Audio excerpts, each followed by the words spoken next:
congratulations. So, unang-una, congratulations. Another year is about to end. So, give a clap to yourself.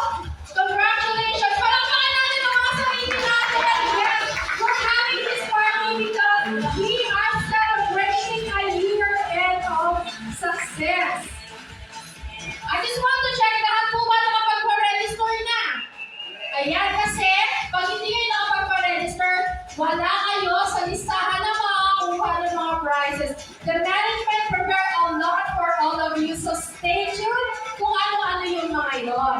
And to start with, I would like to call Anna to lead us for the opening prayer.